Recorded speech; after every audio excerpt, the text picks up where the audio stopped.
Será que eu estou sendo quem eu realmente sou? Ou será que eu estou reagindo a uma ferida não curada? Olá, sejam todos muito bem-vindos. Está começando agora mais um episódio do podcast O Assunto é Nós Dois. Um podcast sobre o amor como caminho de cura.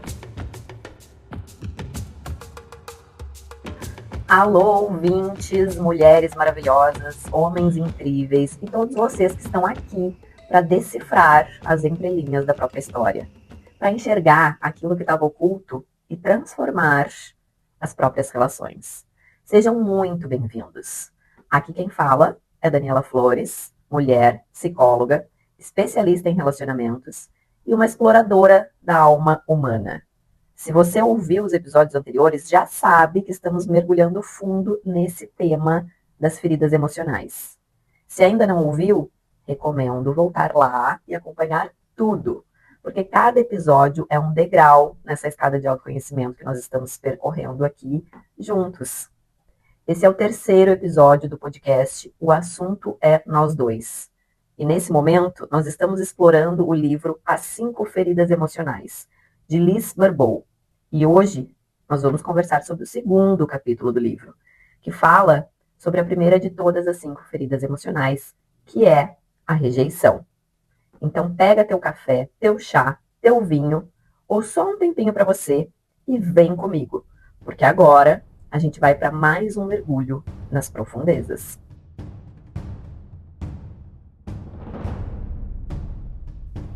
Rejeição não é só uma palavra, é uma cicatriz.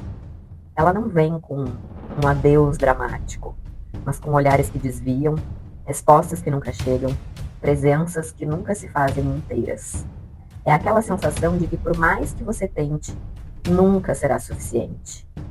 Quem carrega essa ferida se sente um erro antes mesmo de ter a chance de acertar. E por isso se esconde, se anula, se contrai. Tudo para evitar a dor de ser descartado. Mas será que esse mecanismo protege ou aprisiona? Se alguma parte tua já sentiu que não pertencia, que não era querida ou aceita, vem comigo. Esse episódio pode trazer respostas que você nem sabia que precisava.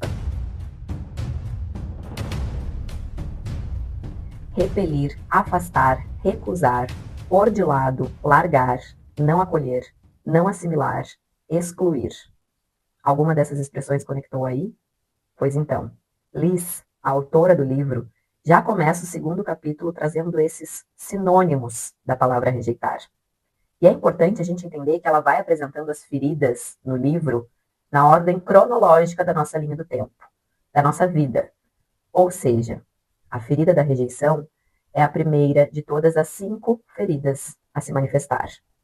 Ela é tão precoce que, às vezes, nasce antes mesmo de a gente nascer. Como assim, Dani? Segundo a teoria que a autora defende, o nosso corpo pode até ainda estar sendo gerado, mas a alma já está sentindo tudo. E eu acredito muito nisso, porque, inclusive, eu vejo isso na prática com as minhas pacientes. Muitas delas que têm essa ferida relatam que não foram bebês desejados. E na teoria isso se confirma quando a autora diz que a rejeição já é sentida durante a gestação. Quando, por exemplo, aquela gravidez não é desejada pela mãe, pelo pai, ou por ambos. Ou ainda quando o ambiente que essa gestante está é hostil. E aí, é claro, isso afeta totalmente o campo emocional dessa mãe e, consequentemente, do bebê. Em outras vezes, essa rejeição é sentida naquele colo que nunca existiu, sabe? Ou naquela afirmação constante que diz: não era hora de ter um filho, eu nunca quis ter filhos, filhos atrapalham a nossa vida. Existem muitas pessoas que crescem ouvindo isso dos seus pais. Ou ainda, também acontece quando o recém-nascido não é do sexo que os pais desejavam, idealizavam, sabe? Eu escuto as minhas pacientes contarem às vezes. Os meus pais queriam muito um menino e aí veio uma menina. Então são nesses lugares que a rejeição é sentida. É como se tudo isso tivesse comunicando a ideia de que você não é desejado como é. E aí a gente começa a se encolher. É muito fácil identificar um paciente com a ferida da rejeição quando ele chega para atendimento, porque essa pessoa tem muita dificuldade de ocupar espaços, fisicamente e emocionalmente. Sabe como é? Como eu já contei para vocês rapidinho no episódio anterior, para lidar com a dor das nossas feridas, que é tão profunda, nós vestimos uma máscara. Então, a pessoa que tem a ferida da rejeição veste a máscara do escapista. Vou explicar melhor. Escapista é aquela pessoa que faz de tudo para não ser percebida. Ela se incomoda quando os holofotes estão nela. E isso também se manifesta fisicamente, no corpo, que geralmente é um corpo pequeno, estreito. São aquelas pessoas mais miudinhas, que têm os braços finos, as pernas finas, os ombros mais caídos, como se estivessem tentando se encolher mesmo, sabe? Parece um corpo frágil que diz: não olhe para mim, eu não quero incomodar. E é assim que o escapista se comporta também. Com medo de se sentir rejeitado, acaba rejeitando primeiro. Então, ele se isola emocionalmente e fisicamente. É aquela pessoa que não tem muitos amigos, que evita situações sociais e que, quando está em alguma, fica mais quietinho, de canto. Não interage muito, não sabe como agir quando recebe atenção, sabe? Apenas sorria e acene. É tipo assim. Também é aquela pessoa que não se abre muito, não fala muito de si, não emite muita opinião. E por que tudo isso? Porque na intimidade a gente acaba conhecendo melhor as vulnerabilidades do outro. E Deus me livre para uma pessoa que tem a ferida da rejeição se mostrar de verdade para alguém e sentir que não é aceito por ser quem é. Isso é muito colocar o dedo na ferida, sabe? Muito. Então, por via das dúvidas, melhor não, né? Um outro comportamento que a gente pode observar nessas pessoas é a busca por validação e por aprovação. Sabe aquela pessoa que é super insegura para tomar uma decisão, que sempre precisa pedir a opinião dos outros antes de agir? E por conta disso acaba também sendo a pessoa que se anula para atender a necessidade dos outros, para fazer a vontade dos outros. Estão entendendo? Mulheres, homens, estão se identificando? Porque às vezes isso está muito inconsciente, mas está aí. Preste atenção. Quem carrega essa ferida também é muito sensível a críticas. Como essa pessoa já carrega a crença de que não é suficiente, qualquer crítica, por menor que seja, acaba sendo um gatilho também. Acaba sendo interpretada como mais uma confirmação de que ela não é amada, de que ela não é aceita. Mas é importante dizer, caso você esteja se identificando ou identificando alguém próximo, que esses comportamentos fazem parte da ferida e da máscara. Não são quem a pessoa realmente é. É só a ferida dela e a máscara dela. Não é a essência. São formas de defesa que a mente usa para se proteger. Mas, de qualquer forma, é muito perigoso. Na minha opinião, e pelo que eu observo na prática, essa é uma das feridas mais perigosas que existem. Primeiro, porque ela é muito precoce. Então, é quase como se essa essência não tivesse tido tempo de vir à tona. Ou seja, a pessoa que tem essa ferida nem se reconhece sem ela. E o segundo ponto é porque ela nos isola. E isso é um problema muito, muito, muito grave. Nós, seres humanos, precisamos uns dos outros. Nós precisamos nos relacionar. Os relacionamentos são as coisas mais valiosas para a saúde mental e para o nosso bem-estar. Tem um outro livro que mais adiante eu pretendo explorar aqui com vocês também, que diz que a pessoa que tem relações tóxicas ainda é mais saudável do que aquela que não tem relações. Olha que doideira! Que fique claro aqui que eu não estou fazendo apologia a relações tóxicas, não, tá, gente? É só forma da gente perceber o quanto não se relacionar está num nível muito perigoso e patológico. E a pessoa que tem a ferida da rejeição, ela evita se relacionar. E esse isolamento é, sim, muito perigoso. Agora, dito isso, vamos imaginar juntos como essa pessoa se coloca em um relacionamento romântico. Afinal, este é o nosso foco principal aqui no podcast. O assunto é nós dois. Não é mesmo? E eu vou dizer para vocês o que eu vejo na prática com as minhas pacientes é que geralmente o comportamento vai para dois extremos. De um lado, nós temos a pessoa que se retrai tanto, mas tanto, que nem se permite viver relações profundas de uma maneira geral, e aí também entra o relacionamento romântico, o relacionamento afetivo sexual. Ou seja, ela evita de se envolver, foge de se apaixonar, foge de intimidades.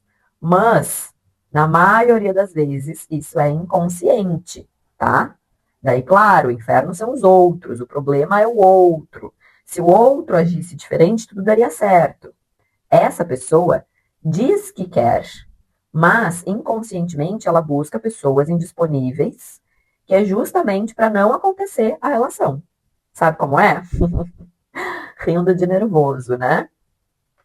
Já no outro lado, num outro extremo, a pessoa se apega totalmente a um parceiro ou uma parceira e acaba se tornando extremamente dependente dessa relação.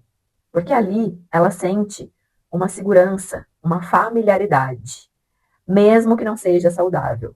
Então, aquilo já basta. Já tá bom já, né? Para que interagir com outras pessoas, amigos, colegas, grupos? Melhor não, né? E como eu disse, essa ferida é muito perigosa. Então, tudo isso nos carrega para um problema muito grande quando a gente está falando de um relacionamento tóxico. Porque imaginem, se eu me fecho numa relação, se eu me afasto dos meus outros vínculos, se eu já tenho todas essas características que me levam para um lugar de isolamento e somado a isso, eu vou parar em uma relação tóxica, como que eu saio desse lugar? De onde eu tiro a coragem, a clareza e a força para fazer esse movimento? Estão entendendo? O buraco é muito mais embaixo. Agora, indo um pouco mais profundamente, tem algo que é também muito importante sobre a ferida da rejeição e que você precisa saber. Silêncio para ouvir. Foca aqui. De onde vem essa ferida? Essa ferida é sempre vivida com o genitor do mesmo sexo que nós. Vou repetir. Essa ferida é sempre vivida com o genitor do mesmo sexo que nós. Ou seja, mulheres com suas mamães e homens com os seus papais. Receba. A autora traz assim na página 25. O genitor do mesmo sexo tem como função nos ensinar a amar, a nos amar e a dar amor. Já o genitor do sexo oposto ensina a receber amor. Gente, anota isso aqui. Anota essa frase aí no seu caderninho, que a gente combinou já que você vai ter. Anota e depois você reflita sobre ela, medite sobre ela. Leva para a tua terapia. Olha para isso. Que isso aqui é virada de chave para vocês, hein? Mulheres, as nossas mães nos ensinam como nós devemos nos amar e como nós devemos dar amor. E os nossos pais nos ensinam como nós recebemos o amor. Então, como essa mãe nos amava? Como esse pai nos amava? Meu Deus, muita informação, né? Eu vou continuar ainda na página 25, para quem está com o livro em mãos, diz assim: ao não aceitar aquele de seus pais que tem o mesmo sexo que o seu, também é normal decidir não elegê-lo como modelo. Se você se julga com essa ferida, essa não aceitação explica suas dificuldades em se aceitar e se amar.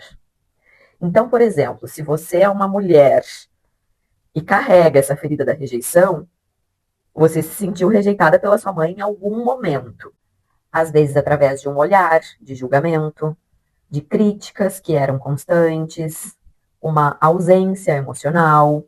Se isso te aconteceu, é muito provável que você também vá rejeitar a sua própria essência feminina, porque a mãe é o seu espelho. Então, você rejeita o corpo feminino, rejeita a intuição, rejeita a feminilidade, rejeita a sensibilidade. E o mesmo é verdadeiro para os homens em relação aos seus pais e as características de masculinidade. Entendem? Conseguem perceber isso em algum nível? É uma rejeição de si mesmo. E aí começa a bola de neve, porque quanto mais o escapista se rejeita, mais tem medo de ser rejeitado. E quanto mais tem medo de ser rejeitado, mais atrai para si situações para ser rejeitado.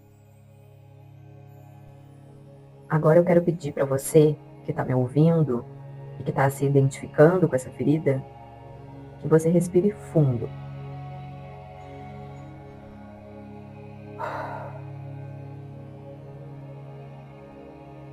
Sabe?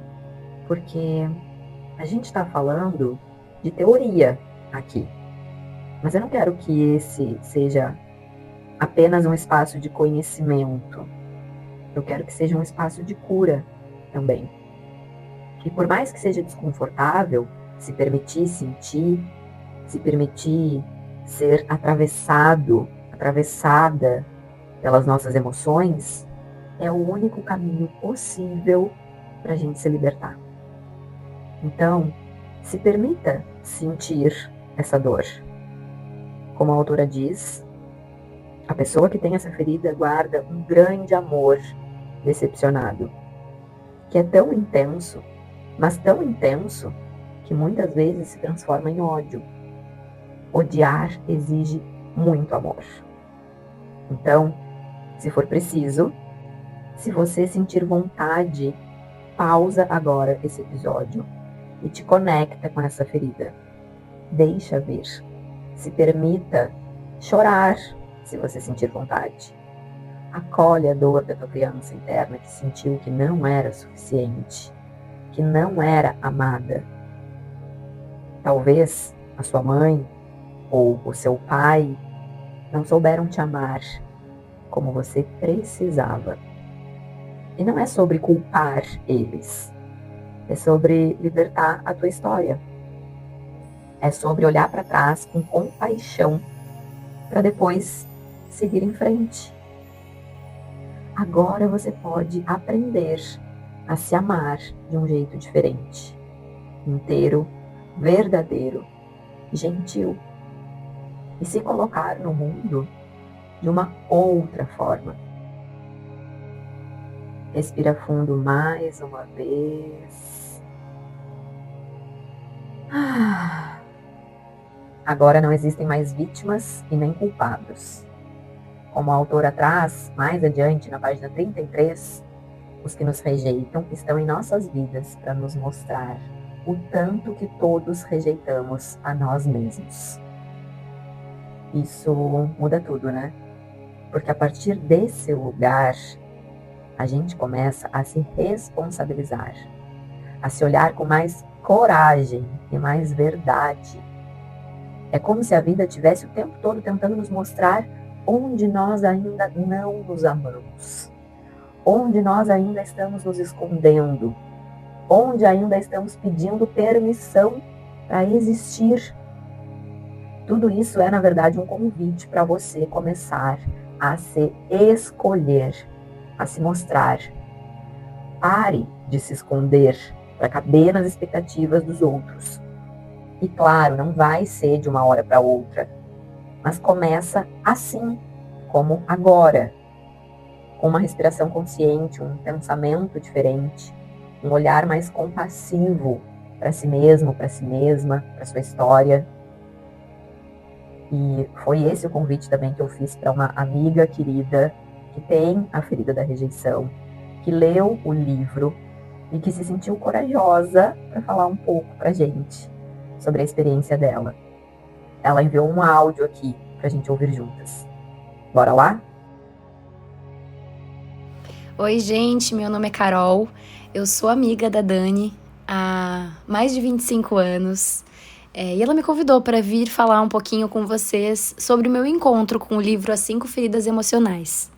Esse livro chegou até mim por conta da minha analista e psicóloga, Karine, ela que me indicou, porque durante as minhas análises a gente foi entendendo que existia uma ferida ali. E durante o processo de análise eu descobri que eu tinha a ferida da rejeição. E no texto que eu escrevi, que vem logo após essa minha fala, eu falo um pouco, né, sobre a ferida em si, a máscara dela, que é a máscara do fugitivo, e como isso impacta, né, as nossas relações como um todo. Passar por uma ferida, por um trauma, nunca é fácil. Mas eu acho que o importante é a gente estar rodeado de pessoas, né, que nos escutam, que nos compreendem. A análise foi muito importante para mim, porque falar sobre o nosso trauma faz com que ele fique muito mais real e a gente consiga identificar ele e o quanto ele impacta em tudo que a gente vive, né? Eu espero que vocês gostem. Um beijo! Eu vivo com a ferida da rejeição, e por muito tempo isso significou calar o que eu sentia. Mas hoje, falar sobre isso é justamente parte da cura. A ferida da rejeição é muito silenciosa, ela não grita, ela se esconde. E é justamente por isso que muitas vezes a gente demora para perceber que está vivendo a vida inteira tentando evitar ser rejeitada de novo. Cada ferida tem uma máscara, e a da rejeição é a do fugitivo. Em um primeiro momento, eu achei que não podia ser a minha, porque eu não parecia uma fugitiva. Na época que eu li o livro, minha ferida estava bem acesa, e eu não achava que eu estava fugindo do que eu sentia. Eu acreditava que o fato das pessoas ao meu redor saberem o que eu estava sentindo já me fazia acreditar que eu não estava fugindo. Mas aí tudo fez sentido, porque essa máscara não significa só fugir fisicamente, é fugir de si mesma, fugir das emoções, dos vínculos profundos, é tentar se tornar invisível antes que alguém diga que você não serve. É evitar se mostrar de verdade com medo de não ser o suficiente. E quando a gente sente que não é suficiente, a tendência é se moldar, ser o que o outro quer, diminuir os próprios desejos, aceitar o mínimo como se fosse tudo. Só que essa lógica é cruel e muito cansativa, porque no fundo, a pessoa que mais rejeita a gente somos nós mesmas. Hoje, o que eu tenho aprendido é que a cura da rejeição não acontece quando o outro finalmente nos escolhe. Ela começa quando nós nos escolhemos. Quando a gente para de fugir, para de se adaptar e começa a entender que o medo sempre vai existir. Sempre existe. Mas eu vou enfrentar isso ainda assim. Vou acolher o que eu sinto porque faz parte de mim por algum motivo. A saída é aceitar. Essa dor é minha e eu me amo o suficiente para lidar com ela. E talvez essa seja a virada mais bonita. Perceber que a gente não precisa mais se esconder. Que ser quem a gente é já é o suficiente. E que aos poucos a dor da rejeição vai abrindo espaço para um tipo de amor que começa dentro e transborda para fora. Que linda, que corajosa. E o quanto se colocar aqui, falar sobre a sua ferida é também parte do processo de cura. Eu amei aquela parte que ela diz, essa ferida é minha. É aquilo que eu sempre falo, né? Bater no peito e honrar a nossa história e reconhecer que nós não somos a ferida, nem a máscara, mas que essa ferida é nossa. Isso é aceitação. Isso é se olhar com amor, se honrar. Obrigada mais uma vez, amiga, pelo apoio, pela participação. Tenho certeza que muita gente vai se identificar e vai se sentir abraçada pelas tuas palavras. Amo você. E agora, caros ouvintes, que a gente já deu esse primeiro passo de reconhecimento, eu quero te trazer algo importante que talvez você nunca tenha parado para pensar. A autora fala, e eu também percebo na minha prática clínica, também tenho esse olhar, quem é minha paciente já sabe, que as nossas feridas emocionais se manifestam também no nosso corpo. É como se o corpo gritasse aquilo que a alma não consegue dizer. Então, a Liz, a autora, cita várias manifestações físicas que podem surgir em pessoas que têm a ferida da rejeição ativa, ou seja, os sinais que o nosso corpo dá. Olha só alguns exemplos que ela traz: diarreia, arritmia, alergias, problemas respiratórios, anorexia, desmaios, diabetes, depressão, psicose. Daí aqui a gente já tá falando de casos bem graves, tá? Porque no caso da psicose, essa pessoa não vê valor nela mesma. Ela não se gosta, né? Então, como estratégia, ela tenta ser outra pessoa. Claro que isso é inconsciente, tá, gente? De fato, é uma distorção, assim, da realidade. É um mecanismo de sobrevivência.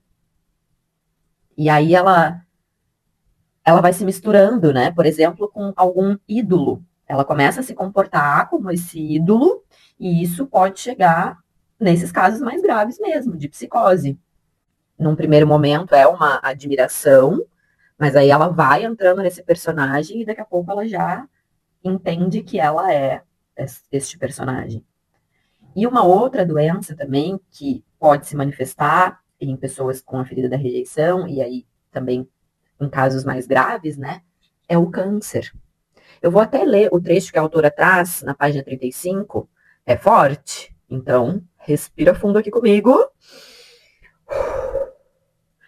Diz assim: se o escapista não conquistar o direito de odiar seu genitor do mesmo sexo, pode desenvolver essa doença, que está associada ao rancor e ao ódio em decorrência de uma dor vivida no isolamento. Uma pessoa que consegue admitir para si mesma que detestava um dos pais não desenvolve câncer. Ela pode criar outra doença grave se cultivar ideias de violência com relação aos pais, mas não será câncer. Esse se manifesta, sobretudo, na pessoa que sofreu muito e que acusa a si mesma. O câncer indica que ela não dá à criança dentro dela o direito de ter sofrido. Nada mais humano do que detestar o pai que julgamos responsável pelo nosso sofrimento. E isso, a pessoa que veste a máscara de escape não aceita. Mas, Dani, como assim odiar o meu pai, odiar a minha mãe? Eu sei, é pesado, bem pesado.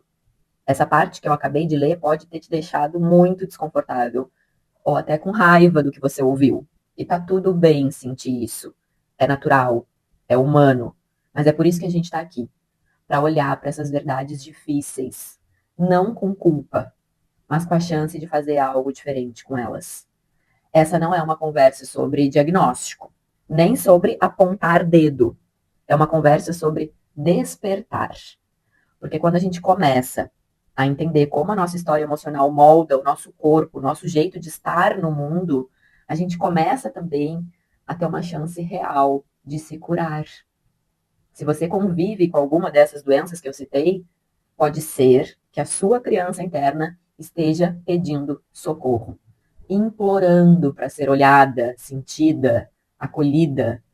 E claro, é importante lembrar que nem todas as pessoas com a ferida da rejeição vão apresentar todos esses sintomas físicos ou comportamentais. Isso é quase impossível, na verdade, porque cada pessoa vive a sua história de um jeito, com as suas particularidades, com a forma única que aprendeu a sobreviver emocionalmente.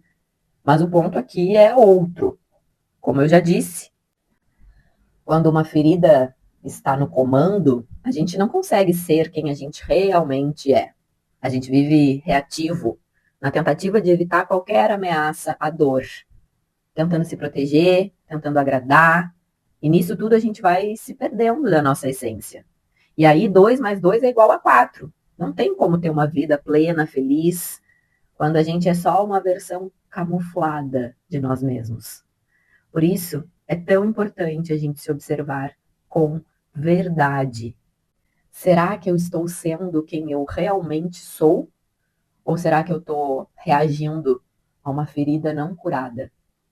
Esse é o convite que eu quero deixar aqui, para a gente ir pouco a pouco assumindo as rédeas da nossa própria vida.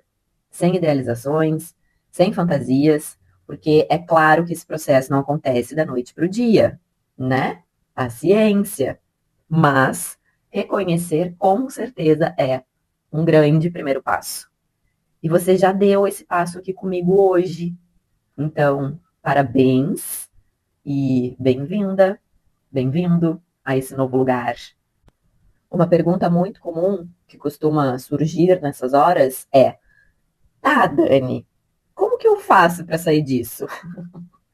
Eu adoro quando os meus pacientes, logo após terem entendido alguma coisa, fazem essa pergunta. É a primeira coisa que eles pensam, a primeira coisa que eles querem. Calma. Lembra do que a gente falou no episódio anterior? O primeiro passo é aceitar que isso te aconteceu, que essa dor existe. Não só no nível racional, mas deixar essa aceitação ir ecoando aí dentro, aos poucos. Mas tem mais. No último capítulo do livro, a autora revela como curar cada uma das 5 feridas emocionais. Então, se você está gostando deste caminho de autoconhecimento, fica aqui comigo nos próximos episódios que a gente vai chegar lá, juntas, juntos, e vai ser gostoso demais, vai ser libertador. E se você se identificou com tudo isso, me conta.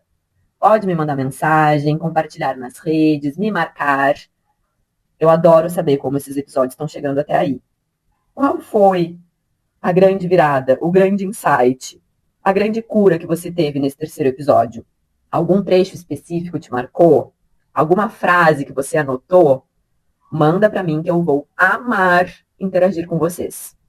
E se você conhece alguém que talvez tenha essa ferida, alguém que vive se anulando, se escondendo, se sentindo invisível, talvez esse episódio possa tocar o coração dessa pessoa também. Se ela demonstrar abertura, envia esse episódio para ela com carinho, com compaixão. A gente nunca sabe o quanto uma simples partilha pode ser um ponto de virada na vida de alguém. Por enquanto, eu fico por aqui. A gente se encontra no próximo episódio. Um beijo, um abraço apertado e até lá!